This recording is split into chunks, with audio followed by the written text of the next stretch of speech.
ओडिशावासी गोटे बहुत बड़ अपमान कि पंचायत राज दिवस को मार्च 5 तारीख रु एप्रिल 24 तारीख को घुंचाइबा एवं मार्च 5 बदल में एप्रिल 24 तारीख रे पंचायत राज दिवस ओडिशा रे पालन हबो बोली राज्य सरकार को निष्पत्ति ये गोटे बीजेपी रो राज्य सरकार गोटे हीनमन्यता बिजू बाबूंकर एही पंचायत राज दिवस 3 दशंधि धरी पालन हो आसुची ओडिशा रे एवं जेतेबेले 2000 मसीह रु 2009 मसीहा पर्यंत बीजेपी रो मेंटो सरकार थिला सेतेबेले मध्य आमे ओडिशा रे मार्च 5 बिजू बाबूंको जन्म जयंती दिन पंचायत राज दिवस पालन करी आसुथिलु। बिजू बाबू जड़े स्वाधीनता संग्रामी थिले, जड़े राष्ट्रनीतिज्ञ थिले एवं भारत वर्ष रे सी एपरी एक नेता थिले जहाँको मृत्युरे जहाँको देहांतरे 3 गोटी देशर पताका तांको उपरे पका जाइतिला एवं ओडिशार विकासर विश्वकर्मा थिले बिजू बाबू एवं सही परि जने महान व्यक्ति तांकर जन्म जयंती रे आमे मार्च 5 रे प्रत्येक वर्ष पंचायत राज दिवस पालन करूँ एवं बिजू बाबू को जन्म जयंती रे पंचायत राज दिवस पालन करिवार कारण होउची कि समग्र भारत वर्ष रे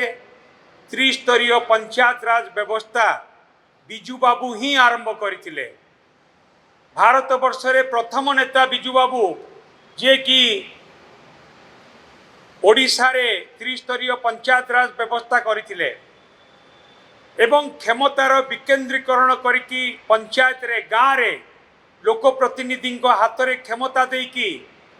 पंचायत रो किपरि उन्नति हबो ता पई पदक्षेप नैथिले बिजू बाबू। बिजू बाबू कहउथिले पंचायत रो जे प्रतिनिधि से माने होउचंती पंचायत रो मुख्यमंत्री। बिजू बाबूंकर ए त्रिस्तरीय पंचायत राज व्यवस्था द्वारा पंचायत रे सरपंच, पंचायत समिति सभ्य एवं जिला परिषद गठन करने सृष्टि होता एवं क्षमतार विकेंद्रीकरण होता ग्रामांचल विकास गोटे बाट फिटिला बिजू बाबू द्वारा जे कि प्रथम समग्र भारत वर्ष रे बिजू बाबू ही प्रथम व्यक्ति जी ओडिशा रे पंचायत राज व्यवस्था आरंभ करथिले त्रिस्तरीय पंचायत राज व्यवस्था। केवल सेतिक नुहे बिजू बाबू होउचंती भारत वर्षर प्रथम व्यक्ति जे महिला मानू पंचायत राज व्यवस्था रे 1/3 रिजर्वेशन महिला मानू देइथिले बिजू बाबू। सही परि जने महान व्यक्ति तांको जन्म जयंती रे आमे प्रत्येक वर्ष 3 दशंधि धरिकी पालन करी आसुचु पंचायत राज दिवस। किंतु जेतेबेले वाजपेयी जी पूर्वतन प्रधानमंत्री जड़े महान नेता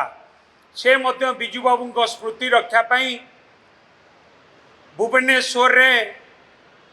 एयरपोर्ट को बिजू बाबू को नाम रे मध्य नामित करथिले। सेही परि जड़े महान व्यक्ति को जन्म जयंती रे पंचायत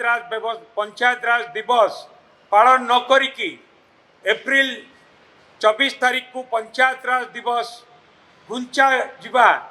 बिजू बाबू प्रति गोटे अपमान एवं ओडिशा प्रति अपमान, ओडिशार प्रत्येक जनसाधारण को पई अपमान जो माने बिजू बाबू को भल पाती एवं जो मानक ओडिशावासी 4.5 कोटी लोक बिजू बाबू हृदय रे एवं 4.5 कोटी लोक हृदय रे बिजू बाबू तांको प्रति जो अपमान करा जायछि आज ओडिशा प्रति अपमान करा जायछि ये होउछि बीजेपी रो गोटे हीनमन्यता। जे पर्यंत राज्य सरकार ए निष्पत्ति परिवर्तन न करिवे से पर्यंत आमे चुप रहिबुनी ଏବଂ ଏହା ପ୍ରତିବଦଳରେ ଆମେ ଲୋକଙ୍କ ପାଖକୁ ଯିବୁ, ଦରକାର ପଡ଼ିଲେ ଆମେ ରାଜରାସ୍ତାକୁ ଯିବୁ।